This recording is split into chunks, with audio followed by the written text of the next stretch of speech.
Better Soul welcomes you. Today, let's slow down time and walk into a world where stone breathes, silence speaks, and history is not written in books but carved into mountains. This is the story of Indian temples, not as tourist attractions, not as backdrops for photos, but as living ideas that have survived thousands of years of change, invasion, devotion, and doubt. To understand Indian temples, you must first understand that India never separated the sacred from daily life. A temple was never just a building. It was a school, an observatory, a music hall, a hospital, a treasury, and a meeting place. Long before universities existed, temples preserved mathematics, astronomy, medicine, architecture, and philosophy. The priests were not only spiritual guides, many were scientists, artists, and teachers. When you walk through a temple corridor, you are walking through an ancient library made of stone. One of the most fascinating ideas behind Indian temples is that they are designed as cosmic diagrams. According to ancient texts like the Vastu Shastra, a temple represents the human body and the universe at the same time. The sanctum, the innermost chamber, symbolizes the heart. As you move inward, noise fades, light dims, and the outside world disappears. This is intentional. The architecture itself guides the mind inward, away from chaos toward stillness. Even today, people often say they feel calm or grounded inside old temples without knowing why. The building is doing its quiet work. Look at the placement of temples across India, and you'll notice something curious. Many of them are aligned with celestial events. The Brihadeeswarar temple in Tamil Nadu, built over 1,000 years ago, has a tower so precisely engineered that its shadow never falls on the ground at noon. The Sun Temple at Konark was positioned so that the first rays of sunrise once illuminated the deity inside. These were not coincidences or symbolic gestures. They required deep astronomical knowledge and mathematical precision.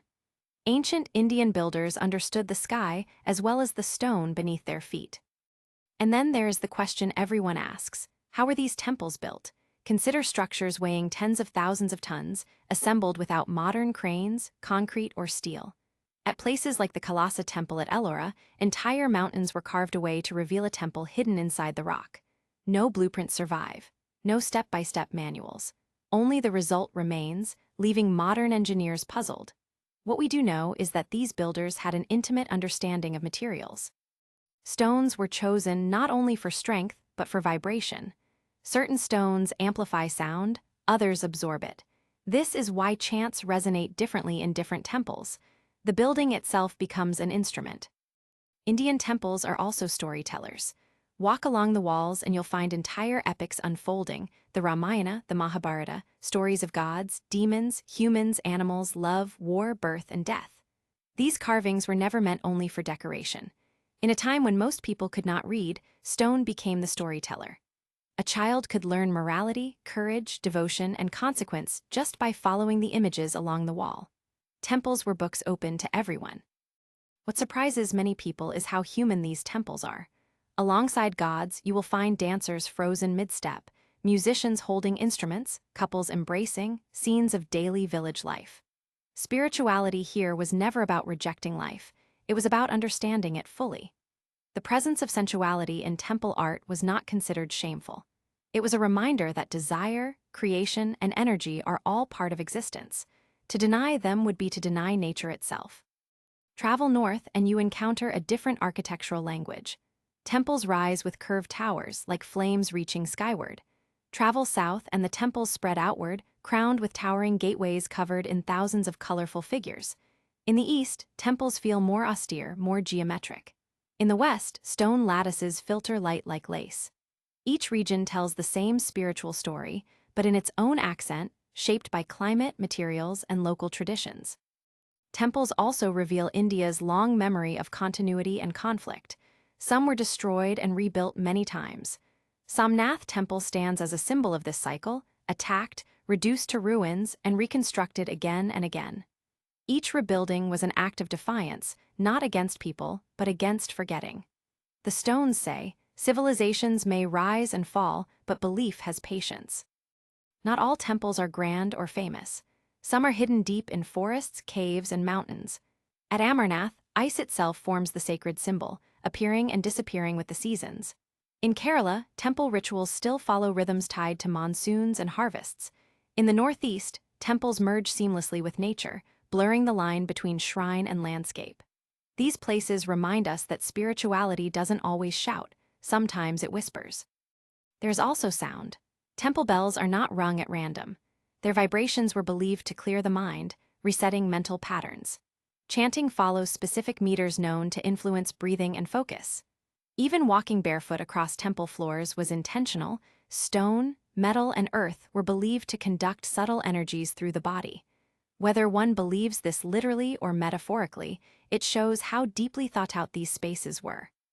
Indian temples have always evolved. They absorbed influences from Buddhism, Jainism, regional folk traditions, and later, even Islamic and European aesthetics. This adaptability is perhaps their greatest strength. Instead of freezing in time, they changed while holding onto their core ideas. This is why they still feel alive, not like relics trapped behind glass. Today, millions still gather in temples, not only to pray, but to seek comfort, answers, or simply silence. In a fast, digital world, these ancient spaces offer something rare: a pause. They remind us that human beings have always searched for meaning, that we have always looked at the sky and wondered about our place beneath it. Indian temples are not perfect. They reflect human ambition, hierarchy, and sometimes conflict. But they also reflect humanity at its most thoughtful, trying to understand the universe using stone, rhythm, story, and devotion. They are proof that long before modern technology, people dreamed big, built carefully, and thought deeply. As you watch the images of temples pass by, remember that each one is not just a structure, but a conversation across centuries. Between the past and the present, between the visible and the invisible, between the human and the infinite. If this journey through India's temples stirred something within you, if it made you curious, reflective, or simply calm, then stay with us. Like the video, subscribe to Better Soul, and continue exploring stories that nourish the mind and the spirit.